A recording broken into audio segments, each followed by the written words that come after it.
Daniel is a physics teacher in Pasadena, California. It's Tuesday morning, third period. He walks up to the whiteboard and writes exactly one number, 299,792,458. He turns around and asks the class, what happens if you actually travel at that speed? Nobody answers, and to be fair, physics doesn't either. At least, not in the way you'd expect. See, here's the contradiction nobody really tells you about. The speed of light isn't fast. Fast implies that something else could theoretically go faster.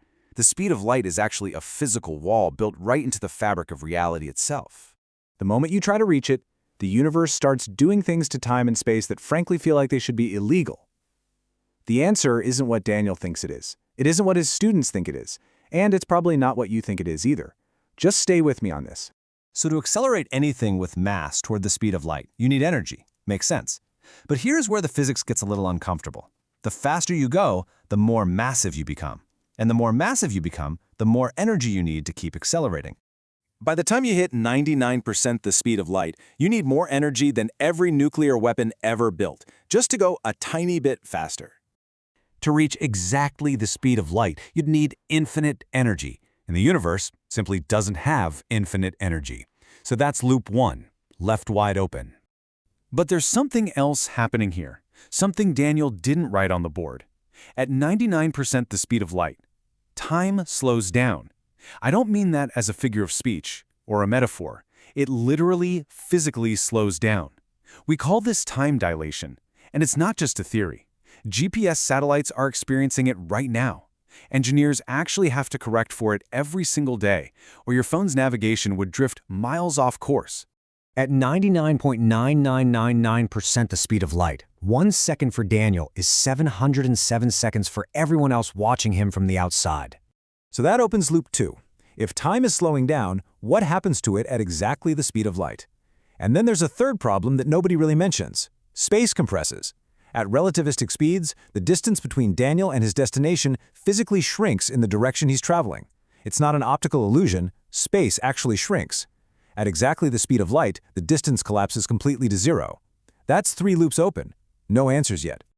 Light doesn't travel through time. That's the aha moment. Just one sentence and everything changes. A photon, a particle of light with zero rest mass, travels at exactly the speed of light, and because of that, it experiences zero time across zero distance. The photon that left the sun 8 minutes ago by your measurement, it experienced no journey at all. It left and arrived in the exact same instant. Every photon that has ever existed has experienced the entire universe in a single, frozen, eternal moment. Loop 1 closes. The speed of light isn't fast. It exists outside of time entirely. Now here's the really uncomfortable truth.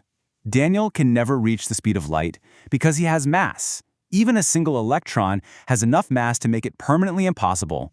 The universe built this rule before anything in it even existed, and the specific math looks like this. Even if you're traveling at 99.999999999% the speed of light, you still cannot close that final gap. That last fraction of a percent requires more energy than the entire observable universe contains. And loop 2 closes. The wall isn't a technological barrier, it's a mathematical one. There are 3 things Daniel now knows that change pretty much everything. 1. Time is not constant. It bends with speed. 2. Distance isn't fixed. It compresses with velocity.